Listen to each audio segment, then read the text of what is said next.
Picture this. The power goes out, streets are silent, stores are looted, water stops flowing, and you finally reach for that expensive survival gadget you bought months ago only to realize it's useless. That's the reality most people don't see coming. Because let's be real, survival isn't about gear that looks tactical. It's about tools that actually perform under pressure. And the truth? Half the stuff people are buying right now won't last a single week in a real collapse. We're talking about fire starters that barely spark, filters that clog after one use, radios that die the second the batteries run out. These products are popular, they're all over YouTube and Amazon, and they'll fail you when your life depends on them. In this breakdown, I'm calling out 8 survival products you should never trust when it really goes down. Not to scare you, but to prepare you. Because bad gear isn't just a waste of money, it's a risk you can't afford. If you're prepping for real, not for likes, hit subscribe now. We test the gear, expose the hype, and keep you one step ahead. Number 1. Cheap magnesium fire starters with tiny rods. You've probably seen them online. Small magnesium fire starters bundled with a striker and a tiny ferro rod, often attached to a paracord or carabiner. They're cheap, compact, and promise to get your fire going in any condition. Sounds like a great deal, right? Except in a real collapse, these budget fire starters are almost guaranteed to fail you. Here's why. First, let's talk about the size. Most of these rods are ridiculously small, less than 2 inches of ferro, half an inch of actual magnesium. That's not enough surface area to create reliable sparks or to shave off enough magnesium for a sustained flame. And in cold, windy, or wet conditions, forget it. You'll be scraping, sparking, and sweating for 20 minutes with nothing to show but frustration. Second problem, poor material quality. These knockoff rods often use low-grade magnesium that doesn't burn hot enough. And the striker that comes with them, half the time it's dull, awkward, or doesn't even match the rod's hardness. You're stuck trying to light damp tinder with a subpar tool in a high-stress moment. Not exactly a good recipe for survival. Now let's get real. In a collapse scenario, your fire starter isn't just for camp vibes, it's the difference between warmth and hypothermia, between boiling clean water and drinking from a contaminated source, between hot food and going hungry. You need fire on demand, not fire if the wind's low and your hands aren't shaking. The worst part? These cheap fire starters give people false confidence. They think they've got fire handled because they tossed a $5 rod into their bag. But when they finally test it, usually in a real emergency, they find out the hard way it's just dead weight. If you're serious about prepping, skip the gimmicks. Invest in a full-size ferro rod, 5 to 6 inches, quality magnesium if you're using it, and test everything before it goes in your kit. Practice in wet weather. Wear gloves. See what actually works. Because when everything falls apart, you don't get points for looking prepared. You survive by having gear that actually gets the job done. Number 2. Pocket-sized survival kits from Amazon. You've probably seen them. Those compact survival kits sold all over Amazon, eBay, or even Walmart's emergency section. Packed into a little black box the size of your phone, they promise 15-in-1 tools, complete wilderness readiness, and life-saving gear, all for $20 or less. But let's be honest, these kits are junk. And if you're relying on one in a real collapse, you're setting yourself up for failure. First off, the tools inside are miniature gimmicks. The knife? Usually a dull folding blade with weak hinges. The flashlight? A dollar store LED that flickers after 10 minutes of use. The compass? Totally unreliable, often just a spinning toy. And that multi-tool card? Good luck using it for anything other than opening a bottle. Most of these items break under light pressure, let alone the kind of stress you'd face in a survival emergency. Second, these kits give you a false sense of readiness. They feel tactical. The packaging says survival, but when you actually open one up, you'll realize none of this stuff is built for real-world conditions. If your life depended on that tiny fire starter or whistle, you'd be in serious trouble. Even worse, many of these kits are just random tools thrown together for marketing. No thought about how the items work together, no backup, no durability, just filler gear to hit a bullet point list. And that's dangerous because you assume you've got all your bases covered, when in reality, you don't even have one. Real prepping isn't about fitting everything into a tin. It's about building a system-tested tools, proper training, gear that works when it matters, a reliable knife, a proper fire source, water filtration that lasts more than a sip. Those things take up space, and they're worth every inch. If you want to build a pocket survival kit, do it the right way. Start with your needs: water, fire, shelter, signaling, and pick individual items that actually perform. Not whatever looks tactical in a photo. Because when the system collapses and you reach for your kit, it's not about how it looks. It's about whether or not it keeps you alive. Number 3. Strawstyle water filters, without storage bag. They're everywhere, survival straw filters that claim you can drink straight from a river, lake, or even a muddy puddle. The promise is simple: clean water, no setup, no mess. Just uncap, suck, and survive. And for about 15 to 20 bucks, it feels like a steal. Until you're actually in a crisis and realize the straw in your hand is basically useless without the one thing it's missing: a storage bag. Here's the problem. These Strawstyle filters only work when you're face-to-face with a water source. That might sound fine in a product video, but in reality, it's a huge limitation. What if the river's a half-mile away from camp? What if the source is down a steep embankment? What if you're in a vehicle, or trying to hydrate kids, or boiling water first? You can't just carry a stream with you, and unless your straw filter comes with a compatible squeeze bag or you've packed a separate container, you're stuck walking to water every single time you need a sip. In a real collapse with long hikes, limited mobility, or security risks, that's not just inconvenient, it's dangerous. Even worse, many of these straws have limited filtration life. Some only handle 250 to 400 liters. That sounds like a lot until you realize how fast that gets used up when multiple people rely on it. And there's no way to backflush or clean them unless you've bought the upgraded versions. They also struggle with certain contaminants. Most don't filter out chemicals, heavy metals, or viruses, just bacteria and protozoa. So if you're pulling water from a polluted urban source, that straw might be giving you a false sense of safety. And here's another reality. They're hard to use in cold weather. Water inside can freeze, crack the filter, and make it useless without you even realizing. Drinking icy water straight from a straw also risks lowering your core temperature, which is the last thing you want in an emergency. If you're serious about water prep, skip the gimmicky standalone straws. Go for a squeeze filter system that comes with a cleanable bladder or a gravity bag setup. That way, you can collect water, filter it in bulk, and carry it instead of crawling to a creek every few hours like it's the Dark Ages. Number 4. Tactical pens, glass breaker style. They look cool, sleek, metallic, and designed to break glass or take down an attacker, all while writing smooth notes. Tactical pens are one of the most hyped-up survival items in recent years. They're sold as everyday carry tools with hidden defensive power, but when it comes down to a real collapse situation, they fall short hard. Let's get one thing straight. Tactical pens are great for writing. They feel solid, they're made of aluminum or steel, and some even have replaceable ink cartridges. If all you need is a durable pen, they check the box. But that's where their reliability ends. The glass breaker feature is one of the biggest selling points, usually a hardened tip or tungsten bead designed to shatter a car window. In theory, it sounds smart. In practice, it often fails. Real glass breakers are part of spring-loaded rescue tools designed with leverage and force in mind. A pen in your hand, even with the right grip, rarely delivers enough pressure to break tempered glass quickly or safely, especially under stress. And then there's the self-defense pitch. Sure, a tactical pen can be used as a striking tool. So can your house keys, a flashlight, or a sturdy spoon. The truth is, unless you're trained in close quarters defense, that pen won't save you in a fight. It might escalate things, but it won't stop an armed attacker, especially if your adrenaline spikes and fine motor control disappears.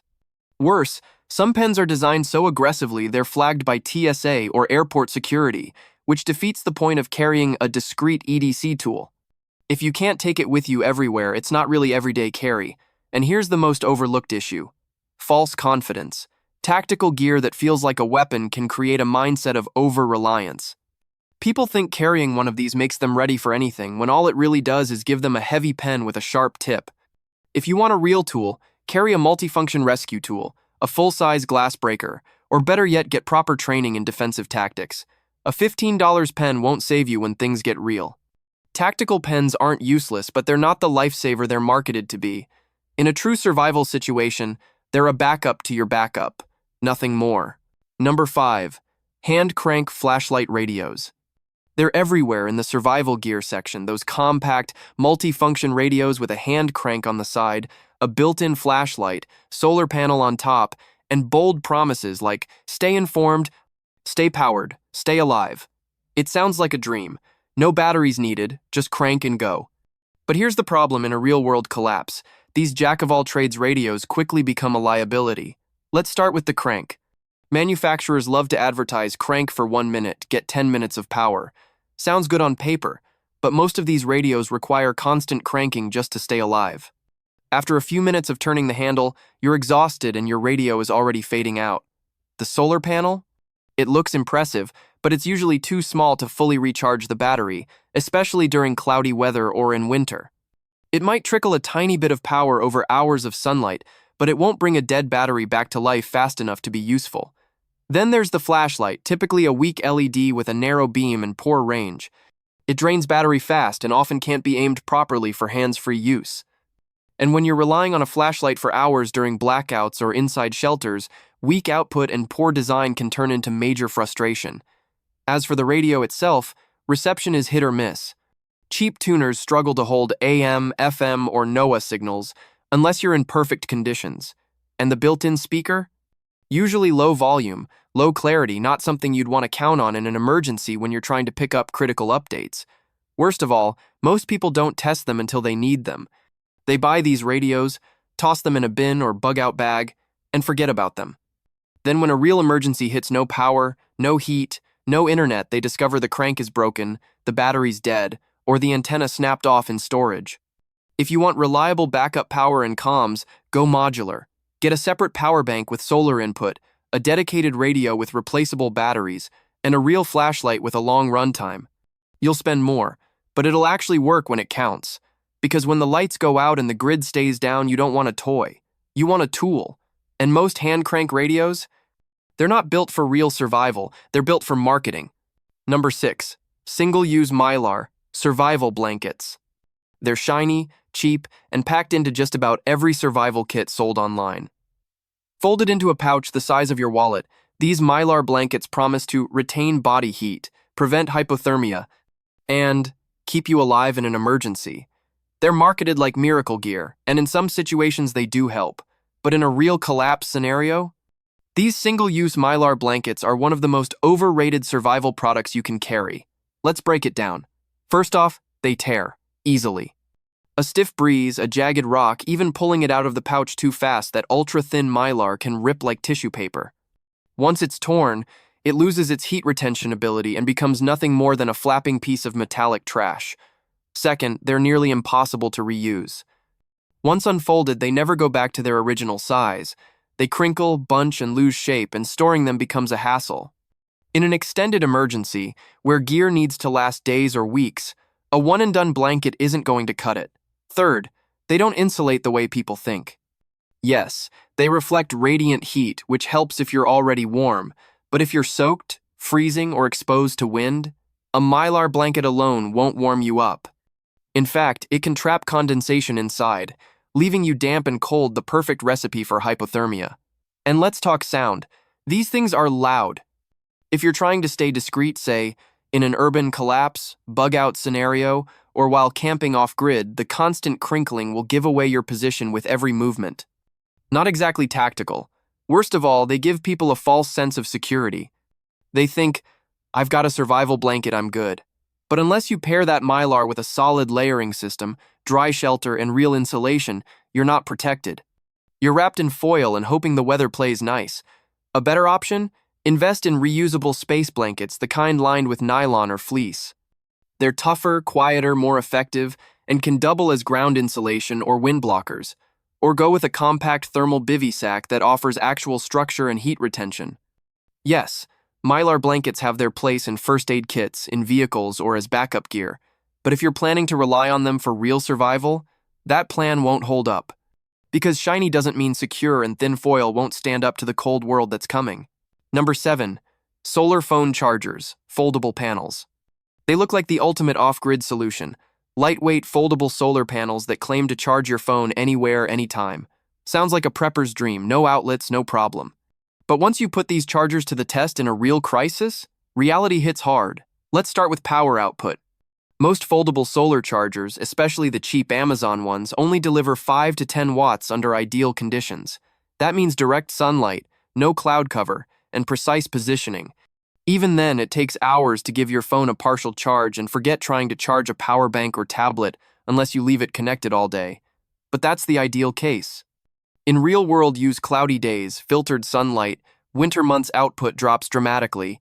Your 20W panel might only deliver 2W. And when the power's out, and you're depending on every watt, that's a major problem. Next issue? Inconsistency. Solar panels don't provide a steady flow like wall outlets. Sunday goes behind a cloud, charging stops. Shade from a tree, drops again. This unstable flow often causes phones to enter charge disconnect loops, which damages batteries over time, or causes the device to never fully charge. Then there's durability.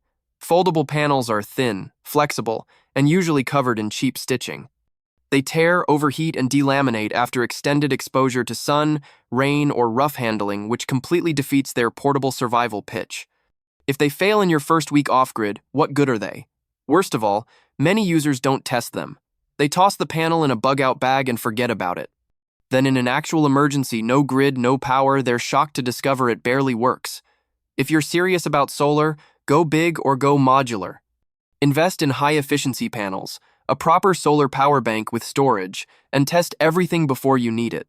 Better yet, charge your backup batteries in advance. Don't rely on sunlight to bail you out. Foldable solar panels aren't completely useless. They're great for topping off a phone in perfect sunlight or keeping a radio going. But depending on one to power your gear in a full collapse, that's not prepping, that's wishful thinking. And in a real crisis, wishes don't charge phones. Number 8. Multi-tool shovels with 10+ attachments.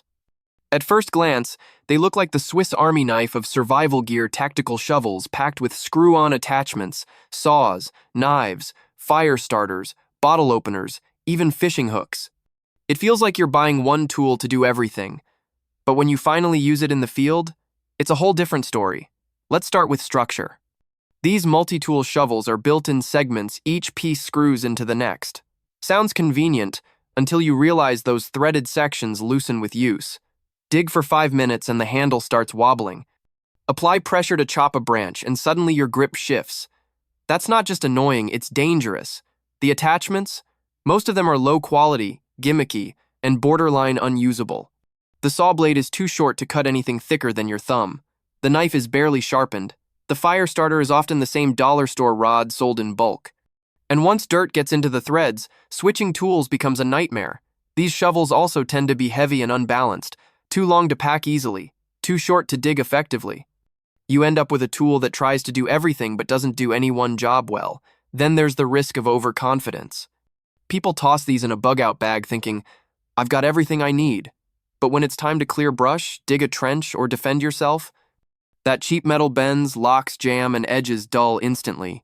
If you need a shovel, buy a dedicated one, full steel, foldable or compact, built for serious digging. If you want tools, carry real ones. A decent folding saw, fixed-blade knife, and compact fire kit will beat a 10-in-1 shovel every time. Because in survival, versatility isn't about how many features you cram into one handle, it's about whether your tools actually work when you need them most. That flashy multi-tool shovel? It might look good on your shelf, but out in the field, it's just another piece of gear that fails when it matters. So now you know the gear that looks good on Instagram or sits shiny in your bug-out bag isn't always what you want in your hands when the world goes dark. These 8 popular survival products, they're not just weak, they're dangerous, because they make people believe they're ready when they're absolutely not. Let's be clear, prepping isn't about collecting stuff. It's about testing gear, understanding limitations, and choosing tools that actually work when lives are on the line. A $5 fire starter that won't spark in the wind, a tactical pen that breaks on impact, a flashlight radio that dies after 10 cranks, these aren't inconveniences. They're failures that could cost you everything. Real survival isn't flashy, it's functional. It's built on experience, not marketing hype. And that's why you're here, because you want the truth, not another top 10 list full of affiliate links and sugar-coated promises. If this video opened your eyes even just a little, do yourself a favor and hit subscribe right now. Every week, we cut through the hype and bring you real-world prepping advice that actually holds up under pressure. Because when the collapse hits, whether it's power, economy, or something worse, you don't want to be the person holding broken gear and no backup plan. You want to be ready. You want to survive. And we're here to make sure you do.